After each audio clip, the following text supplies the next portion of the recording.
Shalom semuanya. Saya akan kembali duduk dalam hadirat Tuhan. Terima kasih. Terima kasih Tuhan, aku kembali lagi ke sini.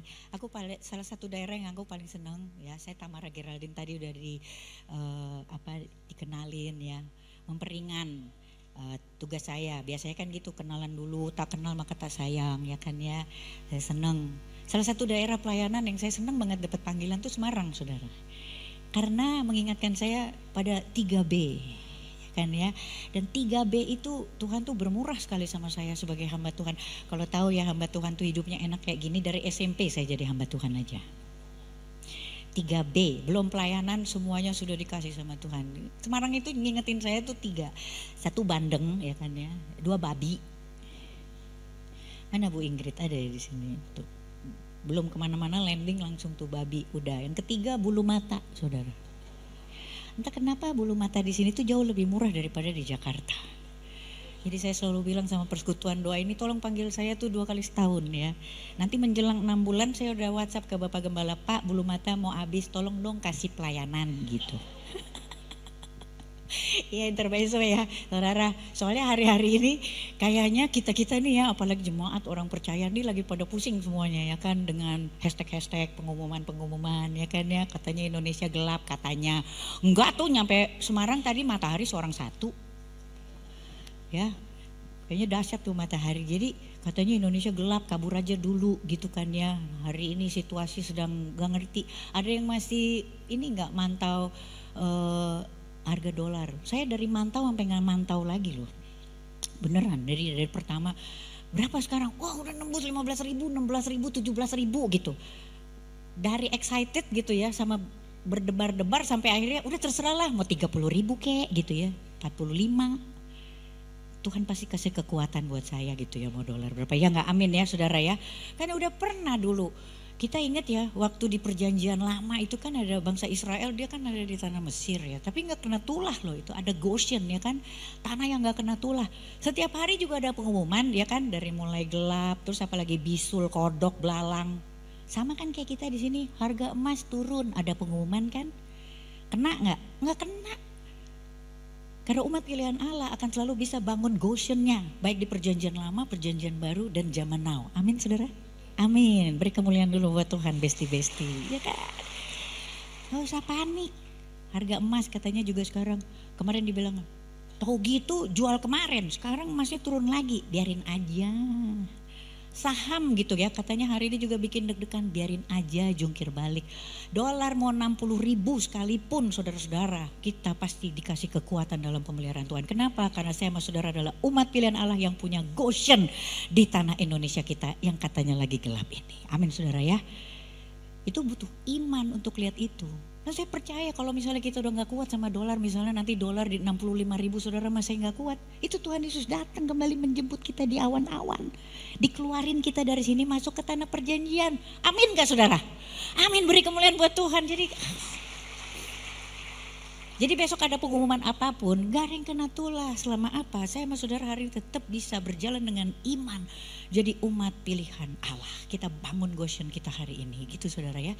Nah untuk bisa melihat bahwa saya sama saudara hari ini tuh hidup di dalam tanah Goshen itu memang butuh iman. Ya kan? Iman. Nah itu yang hari ini khotbahnya sebenarnya lagi ngotbahin diri saya sendiri. Jadi khotbah pembelajaran supaya kita sama-sama belajar.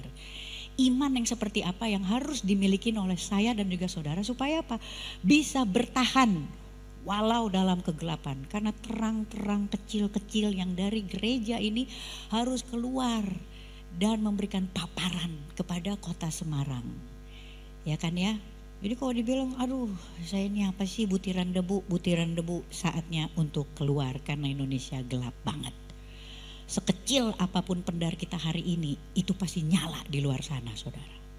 Nah itu butuh iman bahwa hari ini kita itu tinggal di tanah Goshen. Tanah yang gak kena tulah, tanah yang senantiasa makmur, sehingga apa? Kita bisa keluar dengan kepala tegak memberikan paparan kita sebagai terang dan garam. Orang yang hari ini kepahitan juga gak mungkin dia keluar di sana dengan integritas kekristenannya membagikan porsinya buat orang-orang. Nah itu butuh iman saudara, iman yang seperti apa? Coba kita lihat ya, kita buka nih ya, kita buka ayatnya. Tuhan Yesus tuh bilang gini, ini untuk bertanya sama saya sama saudara hari ini. Apa sih sebenarnya sikap kita tentang mujizat? Seberapa banyak hari ini yang lagi nungguin mujizat? Ya kita semua lah ya. Indonesia lagi begini semua juga nungguin mujizat saudara ya kan ya. Saya juga nungguin mujizat. Saudara nggak berpikir kalau hamba Tuhan, gembala-gembala, pendeta hari ini tuh nggak nungguin mujizat. Kita krisis juga tahu. Samanya kita itu ya kan. Jangan saudara pikir kalau jadi pendeta, gembala tuh enak.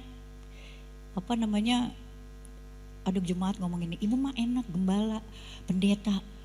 Doanya selalu lebih cepat dijawab sama Tuhan gitu. Seolah-olah doa kita lebih ungu gitu daripada doa dari jemaat. Gak kayak gitu loh padahal.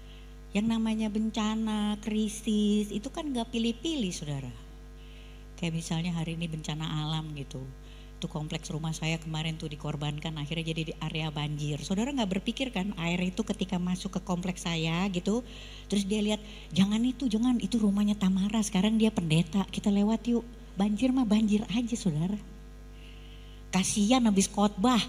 Gak bisa kayak gitu, kita mengalami hal yang sama, diklaksonin di jalan gitu, sama. Emang saudara pikir terus mobil saya ada lingkaran ungu gitu, terus jangan diklakson pendeta lewat, kagak. Kita sama, jadi hari ini kalau saudara tuh tertekan, kalau kata orang Batak, kepencet, kami pun kepencet tahu, tertekan. Lalu saya mikir kalau ada krisis enakan zaman dulu loh sebelum jadi hamba Tuhan, ya kan ya, begitu orang datang ya, begitu dia mengeselin hati kita kan langsung kita makan aja, kita gerauk ya kan saudara kan. Kalau sekarang kan enggak. Justru orang kayaknya menari-nari gitu.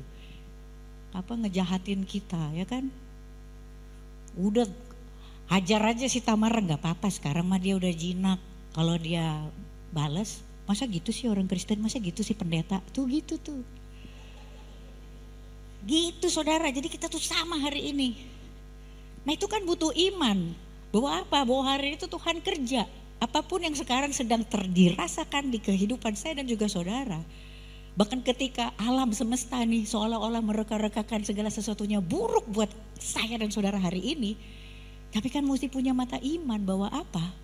Bahwa Tuhan akan reka-rekakan itu untuk kebaikan. Amin. Nah itu butuh iman. Iman yang mendahului sebuah mujizat.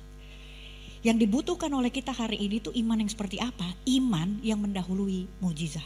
Tuh saudara. Iman yang mendahului mujizat. Sementara kalau di Yohanes 6 ayat 26, Tuhan tuh tanya gini, saudara ya.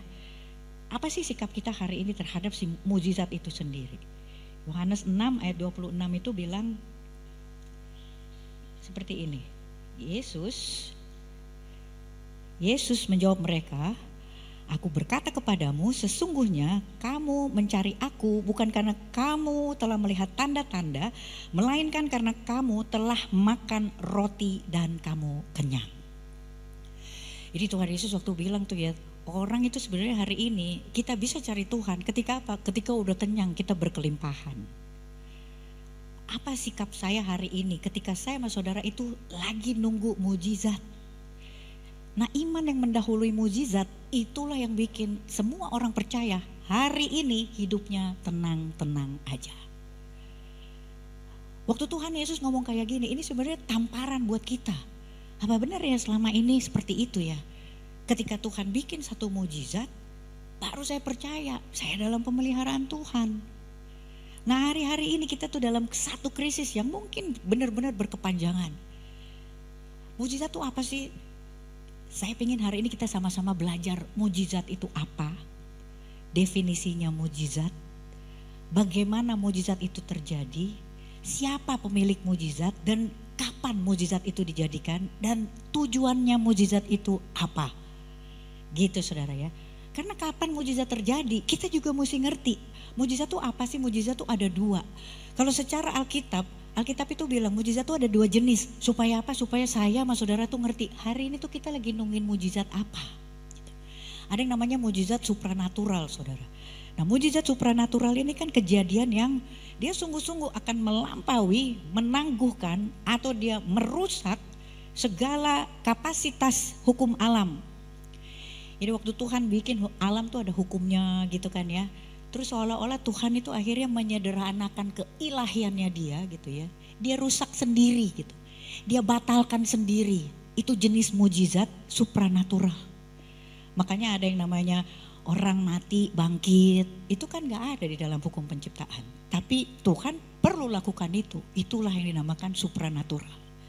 Ada kelahiran Yesus, Tuhan dari anak manusia, dari anak perawan Maria, itu kan gak ada jalan ceritanya. Tuhan gak ciptakan seperti itu, tapi Tuhan adakan. Itulah yang dinamakan mukjizat supranatural. Ada lagi satu lagi yang namanya mukjizat providensial. Nah, mukjizat providensial ini dia nggak ngelawan hukum alam, saudara ya. Tapi dia menggunakan segala elemen yang terjadi di alam yang udah ada dan diciptakan nama Tuhan. Tapi skalanya, intensitasnya, ketepatan waktunya itu mustahil kalau kita hitung secara statistik. Gitu. Jadi kalau kita lihat tuh ada kejadian bagaimana ada laut Teberau ya kan, dia terbelah, itu kan dikarenakan karena apa? Karena ada angin timur gitu. Terus ada tembok Yeriko tuh rubuh gitu. Kok bisa timingnya pas? Emang pengen tembok Yeriko tuh rubuh. Pas ya ada gempa bumi, gempanya real, temboknya real. Tapi kalau dicatat dan dihitung bagaimana kapasitasnya, intensitasnya, dan tadi skala serta ketepatan waktu, semuanya di luar nalar. Itu mustahil menurut perhitungan manusia. Nah hari ini saya mau kita semua mikir, kita lagi nungguin mukjizat yang kayak apa? Karena masing-masing mukjizat itu terprediksi kapan Tuhan mau lakukannya. Kita bisa kira-kira. Kalau di perspektif Alkitab, Tuhan itu gak selalu harus ngerusak hukum alam. Tapi kalau dia perlu, dia harus rusak itu. Untuk apa? Untuk menunjukkan bahwa dia memiliki karakter. Dia memiliki otoritas dan dia memiliki rencana keselamatan dalam setiap mukjizat. Jadi Tuhan hari ini menciptakan mukjizat di atas kendalinya. Mau dia gunakan hukum alam kek, mau dia rusak kek hukum alam. Itu tujuannya cuma satu, menunjukkan kedaulatan dia sebagai Allah yang memiliki karakter yang baik, otoritas yang baik, dan rencana keselamatan. Bahkan di dalam diri saya dan juga di diri saudara.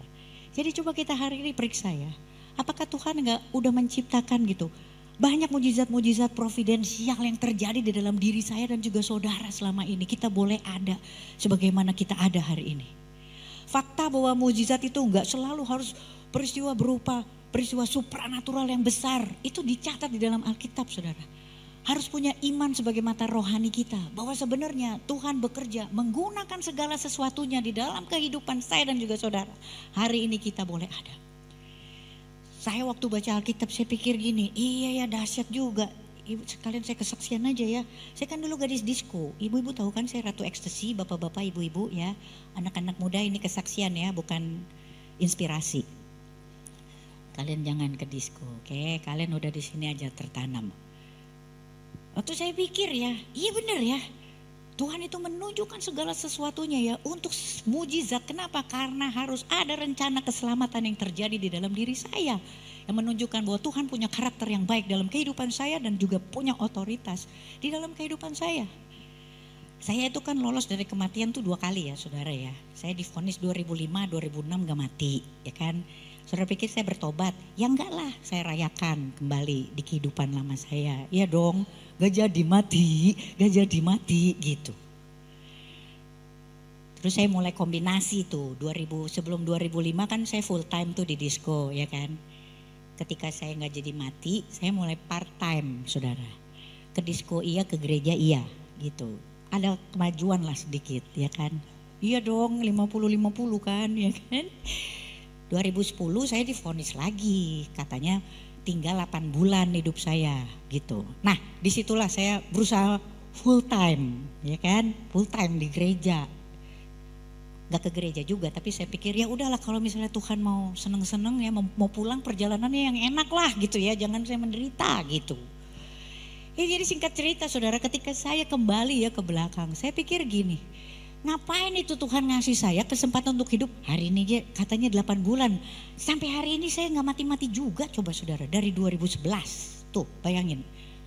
Setiap kali ulang tahun kan hashtag saya kan Lolita, lolos 50 tahun gitu. Lolos mulu, saya kayak bajai lah pokoknya setiap tahun. Ulang tahun lagi gitu. Kerjaan saya lolos doang. Usia saya aja sekarang udah gak menginjak usia kepala 5 ya. Sekarang saya menginjak usia menginjak kepala orang. Udah nenek-nenek maksudnya gitu. Saudara lihat gak? Kalau Tuhan harus jadikan apapun itu, Dia akan kasih. Mujizat itu kadang-kadang kita gak perlu minta. Kalau memang Tuhan harus lakukan, Tuhan lakukan. Tuhan Yesus itu gak tiap hari jalan di atas air meskipun Dia bisa melakukannya.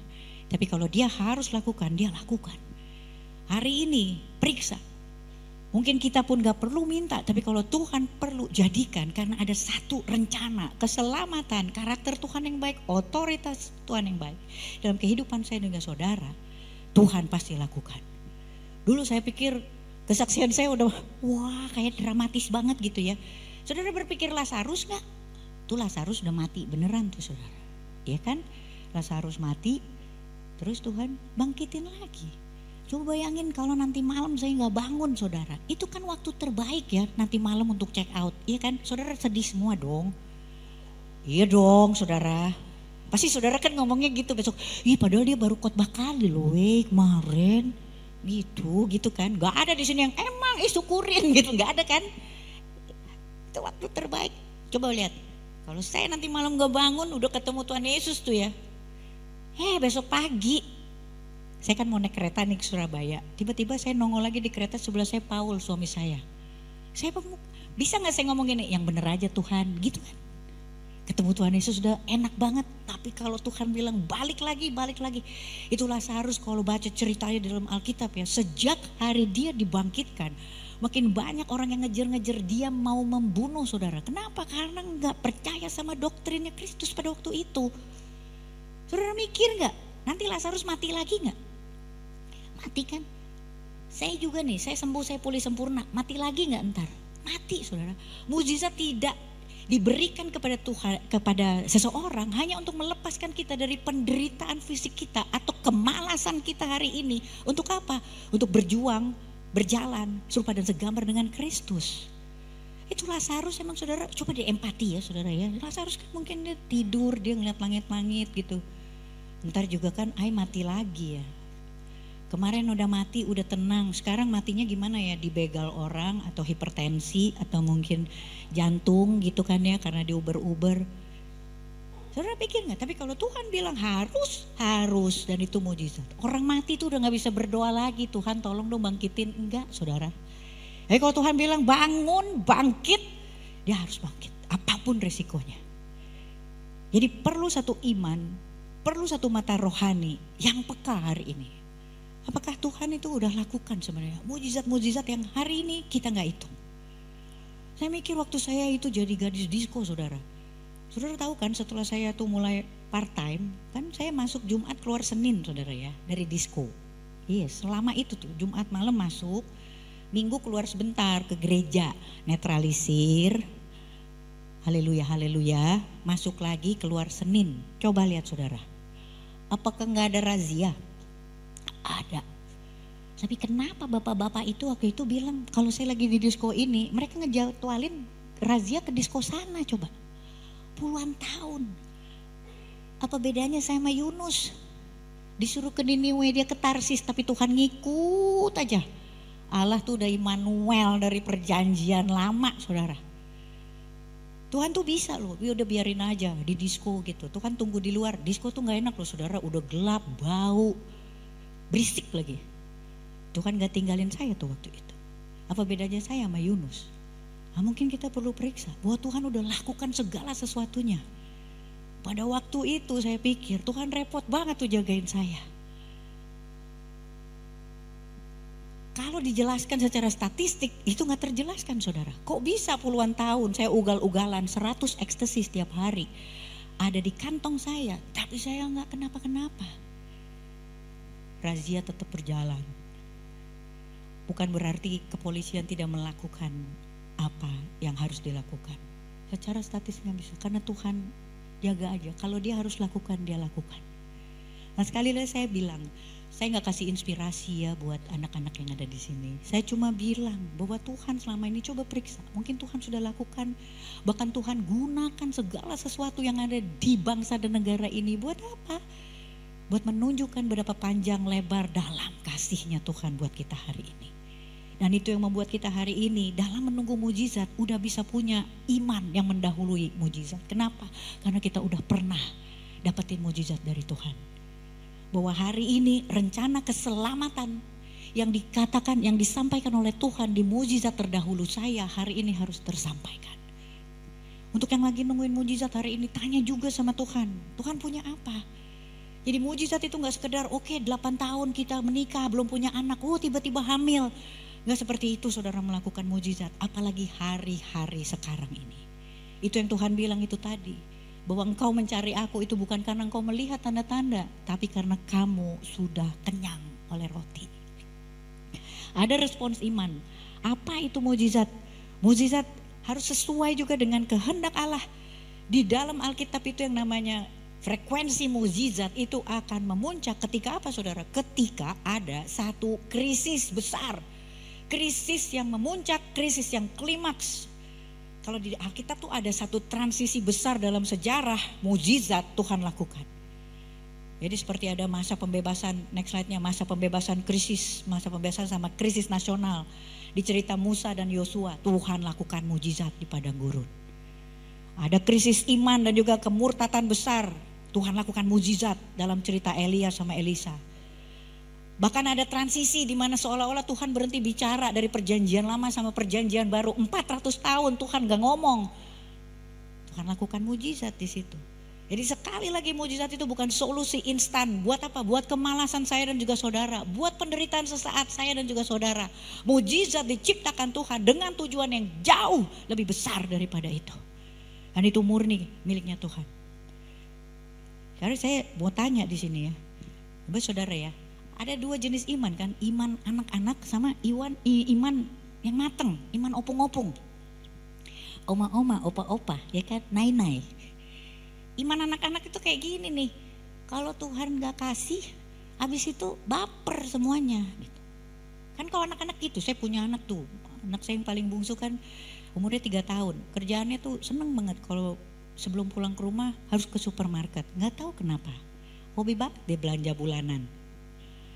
Jadi dia kalau misalnya ke supermarket tuh ya, supermarket nggak usah besar ya saudara ya.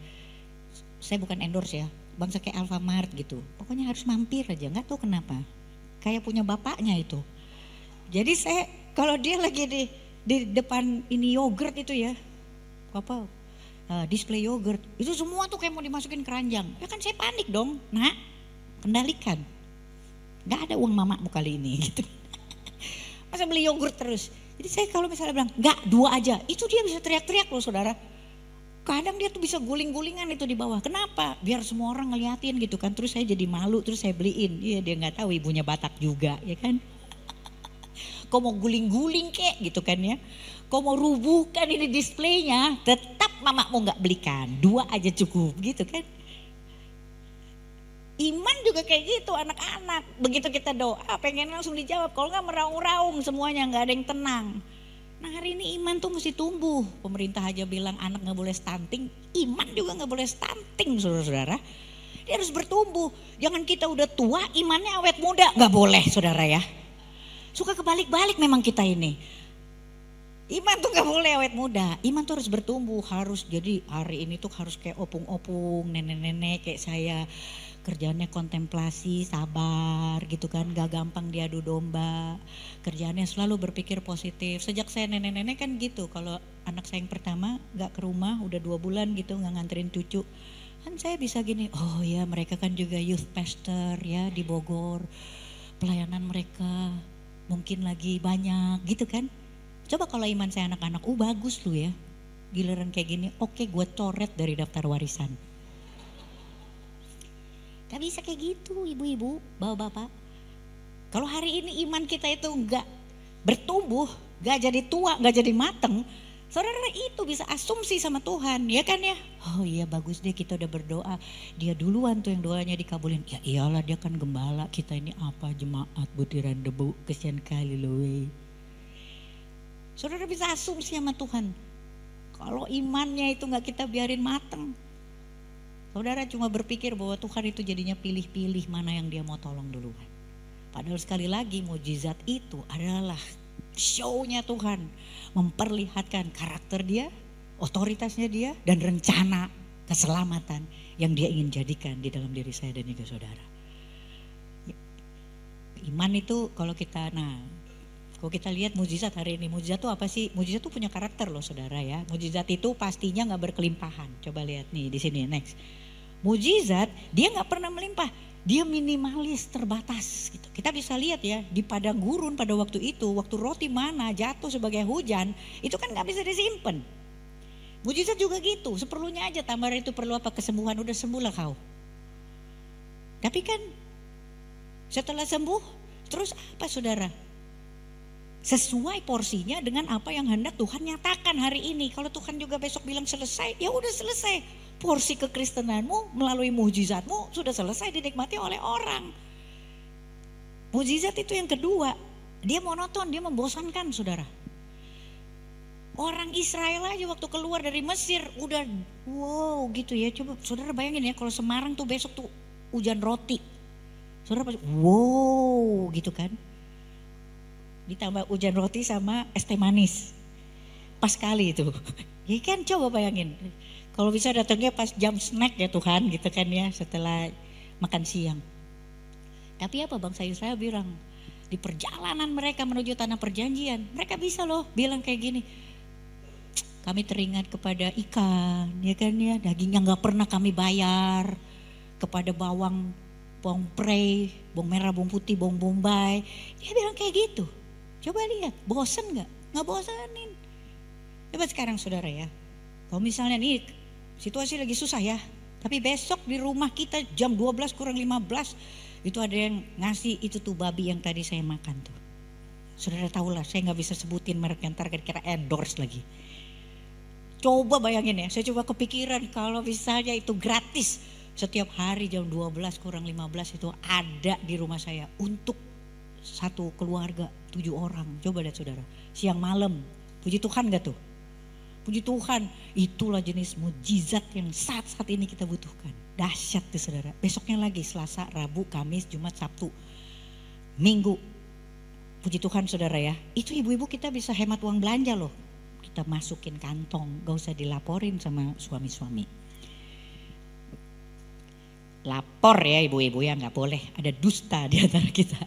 Tapi coba lihat berapa yang bisa kita tabung tuh kalau itu sampai terjadi. Puji Tuhan ya saudara. Nah saya mau tanya, kalau mujizat itu terjadi setiap hari selama 40 tahun di dalam rumah ibu-ibu, bapak-bapak, tuh lihat mukanya. Gak ada yang bilang puji Tuhan, gak ada yang ngaminin. Kenapa? Karena sama saudara, itu membosankan. Hari ini membosankan. Peran kita di situ tuh sungguh sangat pasif. Itulah mujizat. Dan mujizat itu sebenarnya adalah jembatan darurat sementara. Sementara kalau kita hidup hari ini dalam paradigma berkat, kita punya iman, punya mata rohani, hidup di tanah yang gak kena tulah. Hari ini kita bisa ngelihat berkat-berkat Tuhan itu tercurah dan sifatnya melimpah. Jadi saudara hari ini kan saudara gak mau kayak saya ya, mujizat itu selalu terjadi ketika ada krisis. Jadi hari ini kalau nanti Tuhan, saya bilang kayak gini, kenapa saudara? Saya kan waktu itu dikasih mujizat 2005, 2006 mujizat ya kan. Terus masuk krisis lagi kan 2010. Masa hari ini saya mau mujizat, krisis, mujizat, krisis, mujizat, krisis. Hari ini periksa saudara, kalau udah nungguin mujizat dan Tuhan udah jadikan, saudara tanya sama Tuhan, Tuhan mau lakukan apa dengan mujizat yang udah Tuhan kasih sama kita. Nah, saya percaya Tuhan udah kasih mujizat-mujizat selama ini di dalam kehidupan kita. Tinggal kita hitung satu-satu apa yang udah Tuhan nyatakan. Dan itu akan bangun iman kita hari ini mendahului mujizat yang sedang kita bawakan di hadapan Tuhan. Mana itu enggak mengubah karakter dari bangsa Israel, tetap sungut-sungut. Nah hari ini saudara, coba kita lihat, mungkin kita juga bosen sama roti mana pertolongannya Tuhan. Salah satu roti mana ya yang bisa diakses setiap hari itu adalah baca firman saudara. Bosen kan? Gak usah dijawab sekarang, ketawa-ketawa aja ntar malam bertobat, oke? Baca firman. Kita bosan, tapi Tuhan sebenarnya kasih itu pemeliharaan. Hari ini kalau roh kita gak nyala-nyala, gak dikasih makan, hari ini kelaparan minta bantuan Tuhan. Tuhan bilang, mau makanan apa lagi anak-anakku? Kau tinggal buka Alkitabnya, ada makanan rohani di situ yang bisa apa? Bisa mengenyangkanmu dan memberikan engkau kepekaan untuk melihat bahwa aku jalan sama-sama di padang gurun bahkan dalam api perapian. Itu respons iman kita. Iman yang gak dewasa, dia mau segala sesuatunya tuh yang instan. Iman yang gak dewasa, kalau iman yang dewasa dia ngerti Tuhan pingin kita berproses, kita mengelola tanah perjanjian yang kita sedang dalam perjalanan. Nah, saudara, kalau kita lihat di sini, apa sih tujuannya mukjizat? Manusia tuh kadang, termasuk saya, tuh sering tuh salah fokus gitu. Kita jadikan sebenarnya mukjizat itu adalah sebuah panggung gede banget kayak begini gitu. Habis itu aktor utamanya siapa? Aktor utamanya saya sama saudara. Terus Tuhan siapa? Ya Tuhan pelayannya dong, bikin dong gitu. Kita yang tentuin kapan mukjizat itu harus terjadi. Kita yang tentuin caranya seperti apa. Kita yang tentuin besarnya seperti apa.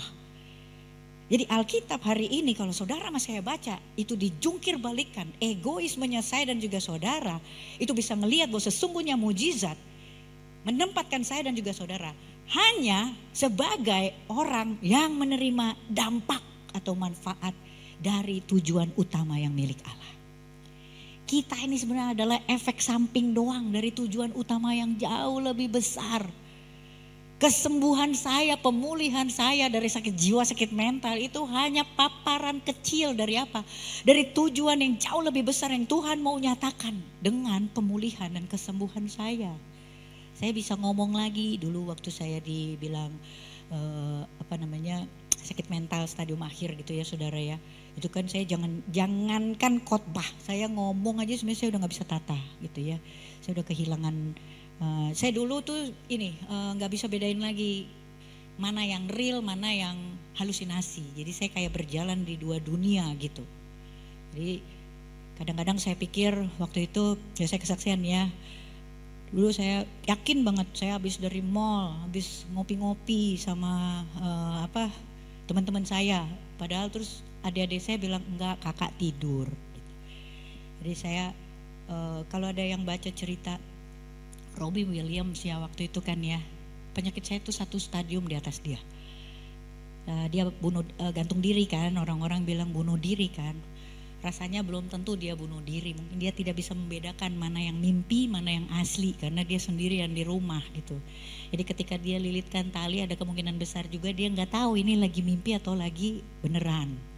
Karena ada satu masa di mana saya lagi mimpi gitu ya, mimpi saya lari adu balap sama kereta api. Mimpi beneran saudara. Coba kalau itu ternyata nggak mimpi, kan saya beneran di kereta api, adu lari. Is dead deh saya di situ. Jadi itu yang kami alami. Nah hari ini saudara gak berpikir kan bahwa ketika Tuhan kasih kesembuhan ilahi, saya bisa khotbah, saya bisa sekolah, saya bisa menghafal, hanya supaya saya dilihat gitu ya.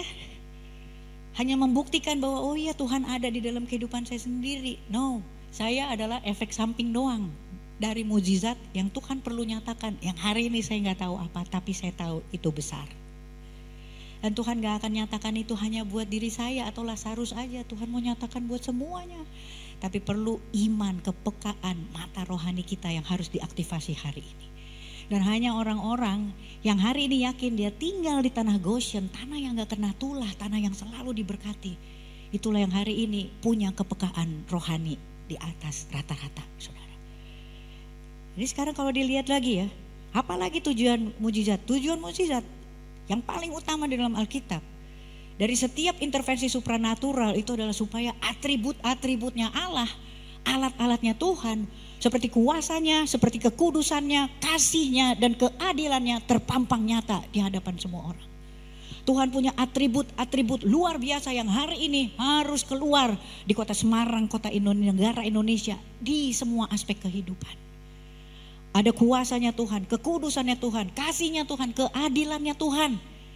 Bukan keadilannya dunia. Apa tujuannya mukjizat? Mukjizat itu meneguhkan firman sama wahyu Allah. Di dalam Alkitab mukjizat itu berfungsi sebagai apa? Stempel, sah ya Allahku dahsyat, sah ya Allahku mempesona, sah ya Allahku bekerja, sah ya Allahku mengatur segala sesuatunya. Mukjizat itu bukan pelepasan kita hari ini. Saya orang kok kalau lagi nungguin mujizat tuh kan kayak gitu. Ya udah nggak apa-apa deh, ya udah ya nggak apa-apa kita terzolimi tuh sekarang nanti derajat kita juga diangkat gitu. Orang kalau nungguin mujizat tuh kayaknya kayak demo gitu, ya kan? Demo di depan istana kepresidenan, ya kan ya, nggak makan gitu supaya nanti presidennya kasihan gitu kan ya. Nggak ada nungguin mujizat itu, nggak perlu kayak begitu saudara. Mujizat itu doakanlah dengan otoritas, dengan kuasa saudara. Kenapa? Karena ketika itu memang merupakan bagian dari rencana Allah di dalam diri saya dan juga saudara. Dengan kerendahan hati minta, Tuhan pasti jadikan sesuai dengan firman. Itu stempel pengesahan Allahku dahsyat. Ada lagi orang berdoa gitu, udah gak apa-apa deh, gak apa-apa biarin aja, nanti semuanya Tuhan yang atur. Itu kan Tuhan gak tidur gitu, ngegede-gedein hati gitu saudara. Udah gak apa-apa berdoa aja, segala sesuatu Tuhan yang ngatur, Tuhan gak tidur. Nah itu lu ngatur, mau Tuhan tidur kek, Tuhan gak tidur kok lu ngatur.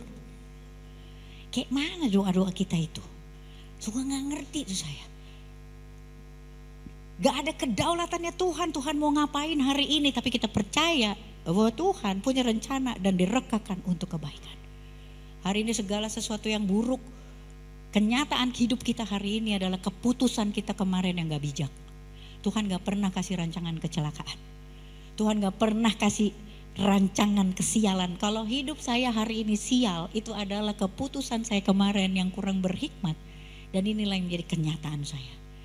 Tapi keputusan dari saya yang tidak berhikmat sekalipun, yang buruk dan tidak menguntungkan, Tuhan akan jadikan baik. Dia punya rekaan terbaik dan untuk kebaikan. Di Alkitab itu Yusuf tuh gak bilang gini, aku tahu kalian mereka-rekakan yang buruk, tapi aku tahu Tuhan mereka-rekakan yang baik. Yusuf gak bilang gitu. Dia bilang dengan iman, kalian mereka-rekakan yang buruk, tapi Tuhan mereka-rekakan yang buruk itu untuk kebaikan. Sesial apapun kita hari ini, Tuhan reka-rekakan untuk kebaikan. Dari gadis disco coba. Saudara diberkati kan dengan cerita saya gadis disco itu kan. Dulu coba, kan malu saya. Bukan malu, takut. Ya dong, masa saya ngaku, gadis disco kan ditangkap. Tapi sekarang coba lihat, bahkan si gadis disco itu Tuhan rekakan untuk kebaikan. Nah, saya percaya Tuhan itu gak kerja buat orang-orang yang hari ini dirasa dikasihi, karena semua itu dikasih sama Tuhan, tunjukin sama Tuhan. Nah, Tuhan mau bekerja, Tuhan mau bermitra saudara. Yang ketiga apa? Tuhan mau lakukan mukjizat untuk sekali lagi menyingkap identitas Kristus dan rencana keselamatannya. Mukjizat yang dilakukan di dalam kehidupan saya dan juga saudara, itu adalah tindakannya Tuhan untuk apa? Menyingkap, memperkenalkan Kristus yang ada di dalam diri kita. Karena sesungguhnya Tuhan harus lakukan itu. Supaya apa? Supaya dunia kenal siapa raja di atas segala raja. Jadi sesungguhnya mukjizat itu cuma jendela saudara. Mukjizat yang hari ini kita minta sama Tuhan itu cuma jendela saudara. Jendela yang akan membuka orang untuk melihat di dalamnya ada satu ruangan yang namanya kerajaan Allah. Yang penuh kasih di sana. Ada kekudusan Tuhan, keadilannya dia. Dia punya karakter, dia gak memiliki karakter apapun selain karakter kebaikan. Dan kasihnya itu abadi, dia setia. Dan itu yang harus dilihat sama dunia. Berikutnya saudara. Next slide. Tujuannya mukjizat. Tujuan akhir mukjizat. Itu adalah punya Allah. Hari ini kalau kita tanya, apakah Tuhan bekerja minta mukjizat sesuai dengan yang kita minta? Mungkin sama saudara mesti tanya. Benar gak? Kalau Tuhan lakukan mukjizat itu, Tuhan punya tujuan ketika dia melakukan mukjizat itu. Jadi iman itu bukan alat kontrolnya saya, bukan alat kontrolnya saudara. Buat ngatur-ngatur Tuhan dengan mantra-mantra spiritual kita. Terlihat dari cara kita berdoa. Bilang sama Tuhan, hari ini bilang sama Tuhan. Kalau memang mukjizat itu yang aku doakan, itu seturut dengan apa yang memang menjadi porsiku. Ketika aku dijadikan dengan kerendahan hati Tuhan. Genapi, lalu kasih tahu bagaimana aku mengerjakannya. Di Alkitab itu dibilang kerjakan keselamatanmu. Hari ini saya selamat. Saya berkali-kali diselamatin sama Tuhan. Kalau ditanya saya mau pergi kemana hari ini Tuhan suruh. Ya saya hanya mengerjakan apa yang sudah Tuhan lakukan. Mengerjakan keselamatan saya. Karena keselamatan ini gak boleh saya nikmatin sendiri. Kesembuhan ini gak boleh saya nikmatin sendiri. Pemulihan ini gak boleh saya nikmatin sendiri. Bahkan kesembuhan, pemulihan ini gak boleh cuma dinikmati oleh orang-orang percaya yang kita sama-sama satu gereja. Tapi orang di luar sana, termasuk teman-teman saya yang dulu, itu mesti lihat, mesti bingung. Ada Allah luar biasa yang membingungkan mereka hari ini, yang bisa mengubah orang yang gak ketolong dan gak ada obatnya hari ini jadi anak Tuhan. Dan Tuhan perlu nyatakan itu hari ini, saudara. Gimana caranya kita hari ini bisa punya iman yang mendahului mujizat? Saudara kalau baca di sini ya, iman yang sejati itu sebenarnya penyerahan total. Hari ini butuh penyerahan total sama Tuhan. Udah Tuhan aja yang kerja. Saya terkesan tuh ya sama Musa, coba saudara. Musa itu ketika imannya Musa ya, ketika dia ngelihat laut itu kan ya, dia udah bingung. Di depan laut, di belakang itu tentara, di tengah-tengah ini ada bangsa Israel, gak semuanya baik lagi, ada yang tegar tengkuk. Itu saudara gak mikir ada juga tuh, kan lingkungan toksik juga tuh. Hari ini kan sama kan, kita ada lingkungan toksik, tegar tengkuk ya kan. Sama kayak Musa tuh. Emang saudara pikir waktu dia lagi bingung gitu, dia gak dikata-katain? Ada loh yang ngata-ngatain. Sama gak kayak kita hari ini? Pasti ada lah yang ngata-ngatain kita. Dan ketika kita bilang, Musa tuh cuma bilang gini, manja banget ya dia. Kan dia galau kan, gak kreatif. Dia cuma bilang ya udah, kalau dia bilang kan sama Tuhan tuh selalu, kalau Tuhan gak di depan aku gak mau jalan, dia bilang gitu. Bisa gak kita kayak Musa aja? Tuhan udah gak bisa mikir, ya kan? Udah tahu gak bisa mikir, jangan mikir. Musa waktu itu juga kayak gitu. Mungkin dia bilang Tuhan udah gak tahu lagi deh gitu. Apa yang Tuhan lakukan waktu itu, ini Allahnya sama saudara. Allah dahulu, sekarang dan selama-lamanya.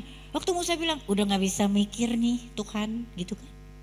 Tuhan kan gak nyuruh Musa, Mus coba lihat ke kiri, mungkin di situ ada jalan gitu. Atau Mus ke kanan deh, itu kayaknya kering tuh Mus, bawalah seberapa yang bisa dibawa. Tuhan gak ngajakin Musa nyari jalan loh, Tuhan bikin jalan. Tuhan buka jalan. Hari ini gak bisa mikir, udah bilang Tuhan gak bisa mikir. Tuhan buka jalan, Tuhan bikin jalan. Tuhan lakukan banyak keajaiban saudara. Tuhan bikin lakukan keajaiban. Kalau saudara baca bagaimana Daud itu mengalahkan Goliat. Siapa Goliat terbesarmu hari ini? Kalau dilihat udah dari satu ketapel kecil saudara. Nah, itu mujizat yang dilakukan Tuhan. Satu ketapel kecil. Tapi dia punya kecepatan yang akhirnya menerobos dan melampaui kapasitas manusiawi dari seorang Daud. Hari ini kita mungkin gak punya apa-apa saudara. Saudara bisa apa sekarang? Gak punya apa-apa bu, masih bisa berdoa, itu ketapelmu. Masih bisa baca firman, itu ketapelmu. Jangan anggap remeh saudara, doa dan baca firman dengan intensitas itu ketapelmu. Tuhan akan arahkan dengan kecepatan ilahi menembus batas kemampuanmu, manusiawimu sebagai manusia. Amin saudara. Itu ketapelmu, gak punya apa-apa, itu yang bisa dilakukan. Dan Tuhan sudah buktikan Allahnya sama, Allahnya Daud, Allahnya Musa. Dia bekerja saudara. Nah, gimana caranya kita hari ini tuh bisa punya iman yang mendahului mujizat? Ini sebenarnya juga dicatat. Alkitab itu luar biasa saudara kalau dibaca ya. Banyak contoh-contoh, kita tinggal copy paste aja. Saya sejak baca Alkitab dulu saya malas, buku yang paling saya hindarin tuh Alkitab, kecuali kalau saya nyari ngantuk zaman dulu tuh. Ya, karena mujarab banget begitu baca saya tidur gitu kan. Tapi hari ini saudara kalau baca Alkitab kita tuh punya banyak contoh saudara. Punya banyak contoh. Kalau Tuhan bekerjanya kayak begitu gitu. Tuhan yang sama itu bekerja juga. Nih ya saudara ya, yang namanya iman mendahului mujizat itu udah dicatat di Alkitab. Kalau saudara baca di kitab Daniel ya, Daniel 3 ayat 17 sampai 18, ini kan ada Sadrak, Mesakh dan juga Abednego. Saudara tahu ceritanya kan? Bilang aja iya. Biar Roh Kudus mencatat, nanti malam diingetin, kan saudara jadi gak enak sama Roh Kudus saudara baca, ya kan? Jadi bilang gini, jika Allah kami yang kami puja sanggup melepaskan kami, maka ia akan melepaskan kami dari perapian yang menyala-nyala itu. Dan dari dalam tanganmu ya Raja. Tetapi seandainya tidak, hendaklah tuanku mengetahui ya Raja bahwa kami tidak akan memuja dewa tuanku. Dan tidak akan menyembah patung emas yang tuanku dirikan itu. Nah saudara kalau baca ya, Di ceritanya Sadrak, Mesak dan Abednego, itu kan raja bingung ya. Ketika mereka masuk dalam tungku perapian, kok orangnya ada 4? Kok di situ ada orang juga, ada orang keempat ya, sosok keempat yang menari-nari dan mukanya kayak malaikat gitu. Ini iman yang mendahului mujizat, saudara. Mereka mengatakan ini sebelum mereka masuk ke dalam tungku perapian. Hari ini mungkin kita jalan di padang gurun kita. Kita ada di dalam tungku perapian. Saudara gak berpikir bahwa Tuhan hari ini itu masuk ke dalam tungku perapian itu berproses bersama dengan saudara dan saya. Itu ditunjukin di dalam cerita itu. Itulah yang namanya iman mendahului mujizat yang perlu kita aktifasi hari ini. Percayakah saudara bahwa Tuhan hari ini sebelum engkau mendapatkan mujizat itu, hari ini sudah ikut menari-nari sebagai sosok yang berdiri di samping saya dan juga saudara. Apapun permasalahan. Saya saya tutup tuh dengan lagu ya. Saya kasih soundtrack. Biar saudara ingat terus kita tuh ngomongin apa. Iman yang mendahului mujizat. Saya kalau nyanyiin lagu ini ya, saya pikir ini kalau lagu tuh dulu ada di zaman perjanjian lama. Ini kali yang dinyanyiin nama Sadrak, Mesak dan juga Abednego. Sambil nari-nari gitu. Ini lagu. Jiwa walaupun gunung itu tak berpindah, tetap percaya Kau yang punya kuasa. Bahwa Tuhan, Sadrak, Mesak, Abednego bilang apa? Kalau Tuhan sanggup, Tuhan akan menyelamatkan kami. Sekalipun dalam lembah kelam, gak mengapa kau di sampingku. Sama seperti yang dia bilang, aku juga aku gak akan memuja dewamu. Memuja patung yang Tuhan jadikan itu. Sadrak, Mesak dan Abednego tuh bilang kayak begini. Dia bilang kalau Tuhan mau selamatin, pasti dia selamatin. Karena dia kuasa, dia mampu. Tapi kalau Tuhan juga gak lakukan itu, di kedaulatannya dia. Karena Tuhan perlu nunjukin karakternya dia yang baik, otoritasnya yang baik, dan rencana keselamatan dia yang pasti baik. Maka kami gak akan nyembah patung yang didirikan. Hari ini keadaan lagi sulit ya. Ada integritas kekristenan yang mesti dipertahankan oleh saya dan juga saudara. Gak boleh terpapar sama kiri dan kanan, harus jadi terang, harus jadi garam. Dengan kita kompromi kiri, kompromi kanan, kita udah nunjukin bahwa kita memuja dewa dan patung yang didirikan hari ini. Dan Tuhan gak mau. Saya sampai mikir gitu, kalau mereka ada nih bertiga, mereka nyanyiin ini tuh bersama dengan sosok keempat itu. Saya bilang gini sama suami saya, kalau saya tuh Sadrak, Mesak dan Abednego, mungkin saya di tungku perapian saya udah gini sama rajanya. See, I told you, see, I told you.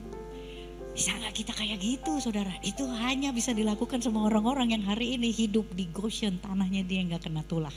Setiap hari ada pengumuman, saudara saya gak akan terpapar karena kita umat pilihan Allah.